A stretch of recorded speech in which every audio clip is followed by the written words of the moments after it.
안녕하세요. 행복지킴이 선영입니다. 오늘은 말도 많고 탈도 많았던 5차 재난지원금 이제 드디어 지급을 하고 있습니다.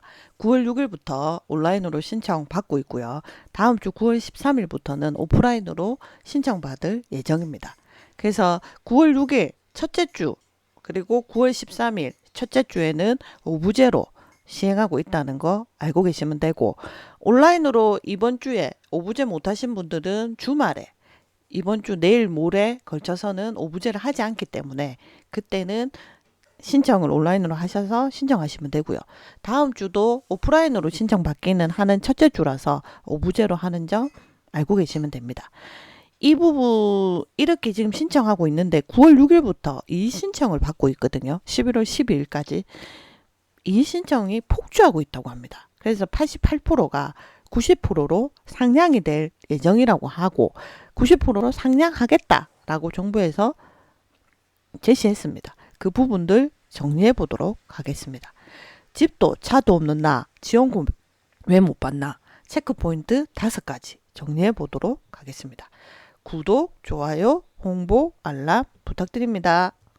집도 없고 차도 없는 나 왜 지원금 못 받나 이렇게 생각하시는 분들 많으시죠. 옆에 있는 직원, 옆에 있는 지인은 집도 있는데 소득이 작다는 이유로 나는 못 받고 저 사람 받아요. 그러면 사실 열받죠. 그러면 왜 나는 못 받냐? 뭐가 잘못됐느냐 궁금하실 거예요. 그 체크포인트 5가지 정리해 보도록 하겠습니다. 지금 인터넷상에 재난지원금 때문에 계급이 생겼다고 합니다. 그래서 현대팜 골품제라고 해서 비아냥거리는 이 그림이 올라오고 있습니다. 그래서 제가 캡처를 한번 해와봤는데요.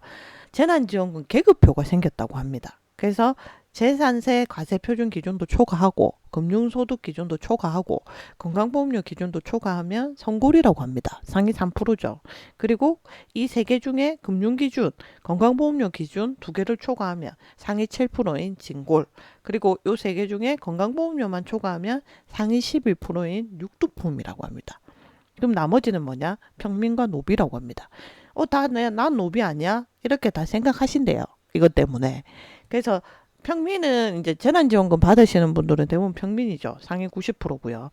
저는 여기 포함되는 것 같습니다. 그리고 노비는 상위 100% 재난지원금과 10만 원 더 받으시는 분들이 상위 100%에서 노비다라고 생각하시는데, 저는 뭐 평민이라고 이 계급으로만 봤을 때는 그런데 체감도는 더 힘든 분들이 더 많으실 것 같아요. 저처럼 그렇게 느끼시는 분도 많을 건데, 이 재난지원금 때문에 이런 현대판 골품제까지 등장한다고 합니다. 참 이게 어떻게 보면 좀 서글프죠. 인생 자체가.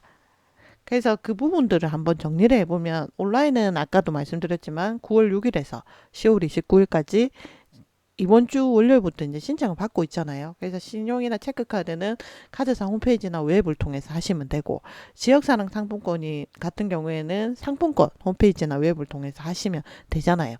그런데 월요일부터 금요일 6일에서 10일까지 오늘까지, 그러니까 오늘까지는 오부제로 하지만 주말에는 오부제에 상관없이 온라인으로 신청하시면 되고요.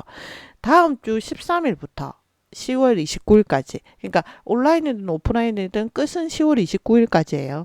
그런데 이렇게 하시는 분들은 첫 주에는 좀 번잡하고 혼잡해서 오프라인도 오부제로 한답니다. 그래서 첫 주에 이제 내가 그 출생연도 끝자리가 그 해당되시는 오부제에 해당되시는 날 신용이나 체크카드가 연결되어 있는 은행에 4시까지 가야 되는데, 요즘 4시까지 안 하더라고요. 코로나 때문에 3시 반까지 합니다. 그래서 3시 반까지 제휴은행에 가시고, 그리고 지역사랑 상품권이나 선불카드 받으시는 분들은 주소지에 관한 읍면동 주민센터에, 주민센터는 6시까지 하잖아요. 그 6시까지 가시면 되는데 5시 반까지 가셔야 되겠죠. 6시까지 업무를 하니까. 그렇게 가시면 되고, 고동이 불편하신 분들은 10월 29일, 그러니까 다음 주 월요일부터 10월 29일까지 이제 주민센터에다가 전화하셔서 찾아가는 서비스를 신청하시면 되고요.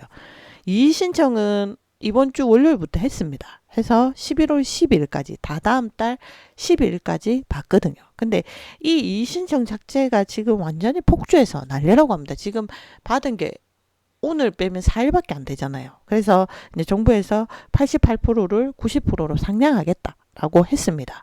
그래서 만약에 내가 좀 이의신청 하고 싶다 하시는 분들은 2021년 11월 10일까지 국민신문고 홈페이지나 읍면동 주민센터에 방문하셔서 신청하시면 됩니다. 그리고 이제 이의신청을 하실 때는 신청서와 소득금액 증빙하는 서류를 내셔야 돼요. 그런데 제가 생각했을 때는 이의신청을 하면 행정비용이 많이 들잖아요. 그럼 어차피 행정비용이 이렇게 이의신청이 많이 들어올지 저는 알고 있었습니다. 왜냐하면 전 국민을 준다고 했다가 80% 준다 했다가 88%를 준 거잖아요. 아주 많은 변동이 있었습니다. 더불어민주당이 이랬다 저랬다 하는 바람에 야당과 합의까지 이끌어내는데 엄청난 진통과 말과 소음이 많았잖아요. 그런데 저는 처음에 전 국민을 준다고 했었기 때문에 높은 데서 낮은 데로 낮췄기 때문에 저는 이렇게 될 줄 알았습니다. 그래서 이 신청이 정말 지금도 4일밖에 안 됐는데도 엄청나거든요. 근데 11월 12일이면 아직까지 많이 남았습니다. 그러면 제가 볼 때 못 받는 분도 다 하실 것 같아요. 그러면 그 행정비용은 엄청나겠죠. 그러면 저는 이런 행정비용을 고려했다면 전 국민한테 다 지급하는 게 맞지 않았을까라는 생각이 듭니다. 그런데 이제 왜 못 받는 게 생기냐면은 가구 구성수에 따른 6월 건강보험료를 납입 기준으로 하기 때문에 문제가 발생하는 겁니다. 왜냐하면 6월 건강보험료를 본다고 했을 때 직장과 지역가입자가 달라요. 책정하는 방식이. 그래서 지역가입자가 불리한 구조로 건강보험료가 돼 있습니다. 왜냐하면 직장건강보험료는 2021년 올해 6월을 기준으로 해요. 그러니까 제일 최신 정보로 딱 판정을 받는 거니까 깔끔하잖아요. 그런데 지역건강보험료나 자영업자는 2019년도를 기준으로 한단 말이에요. 그러다 보니 이게 좀 더 지역가입자들이 불리한 구조죠. 그리고 소득을 기준으로 하잖아요. 소득을 기준으로 하다 보니 재산이 기준이 아니고 소득이다 보니 직장 가입자는 소득, 사업, 이자, 배당, 기타 소득이 다 포함이 되고 지역 가입자는 토지, 건물 같은 부동산에다가 자동차 같은 건보료가 산정된단 말이에요. 이렇게 해서 판정을 합니다. 그런데 이제 재산세 과세 표준액이 9억 원, 시가로 21억 원 넘는 아파트를 보유하는 부모와 같이 산다. 내가. 그러면 못 받죠. 그리고 내가 소득이 없어서 혼자 나가 있다 하더라도 부모 기준을 따라가거든요. 그러다 보니까 못 받는 아주 억울한 상황들이 발생을 하는 거죠. 그리고 그것뿐만 아니라 우리가 주민등록 등본상에 6월 30일 이후에 이사를 하면 억울한 상황이 발생합니다. 내가 7월 1일 날 만약에 이사를 했어. 그런데 이사한 상태에서는 돼요. 재난지원금 범위에 들어가. 근데 이사하기 전에는 안 돼요. 그러면 이분이 6월 29일이나 30일 날 이사를 가서 주민등록등본상에 게재가 됐다면은 달라졌겠죠. 그래서 이런 부분도 있고요. 그리고 소득이 없는, 아까 제가 말씀드린 소득이 없는 자녀가 분리를 해도 부모의 건강보험료를 기준으로 가기 때문에 못 받는 경우가 생긴다. 그것뿐만 아니라 사용 지역 제한에 대한 지적도 많습니다. 그러니까 주민등록상 주소 지역사랑 상품권 가맹점만 되잖아요. 왜냐하면 그 지역의 소상공인을 살리는 목적으로 재난지원금을 주는 게 되잖아요. 그래서 현금으로 안 주고 이제 포인트 형식으로 주는 건데, 그런데 그렇게 되었을 때 어떤 문제가 발생하냐면 주민등록상 거주지는 경기도예요. 근데 나는 서울에 기숙사 생활을 해요. 그럼 실제로 거주는 서울에 하잖아요. 그런데 경기도에 가서 써야 되는 거예요. 그러면 국민지원금 그걸 쓰기 위해서 경기도에 가서 내가 써야 되는 이런 상황이 발생하는 거죠. 그래서 사용 지역 제한에 대한 지적도 많죠. 건보료에 대한 지적, 가구 산정에 대한 지적, 사용 지역 제한에 대한 지적, 이런 것들이 지금 불만이 폭주를 했습니다. 그래서 이 신청이 4일인데 엄청납니다. 그런데 또 아셔야 될 거는 5차 재난지원금을 못 받는 카드사가 없을 것 같지만 시티카드 딱 한 곳은 안 됩니다. 그래서 요거 알아두시고요. 그러면 카드사 입장에서는 재난지원금을 주는 게 이득일까 아닐까를 한번 보면은 17조 원 재난지원금이면 돈은 엄청나잖아요. 그런데 카드사는 별로 안 반갑습니다. 왜냐하면 가맹점 수수료율을 먹고 살잖아요. 카드사가. 그 대기업이나 아니면 면세점이나 이런 큰 온라인 쇼핑몰이나 이런 데가 돼야 되는데 가맹점 자체가 낮은 가맹점이기 때문에 수수료 마진이 적습니다. 그래서 카드사 입장에서는 별로 그게 안 되는 거죠. 그리고 지원금의 누적 승인 액수를 알리는 기본 메시지 전송 비용하고 서버 운영 관리 비용, 그다음 민원 상담에 필요한 인력 등에 드는 각종 비용들이 발생을 하기 때문에 재난지원금 관련 영업 비용의 수익률이 낮아지죠. 그래서 이 지원금에 관련된 부수적으로 들어가는 기본 메시지 전송 비용, 서버 운영 관리 비용, 민원 상담하는 인력 비용 등등 카드사 입장에서는 비용이 많이 들어가게 되는 거죠. 그리고 그런데 그럼 장점은 없냐? 있습니다. 신규 고객을 유치하거나 휴면 고객을 다시 카드사로 유도하는 게 있는데 정부에서는 공익 차원의 사업이니까 마케팅 하지 마라 라고 했다고 합니다. 그러니까 카드사 입장에서는 별로 돈이 안 되는 거죠.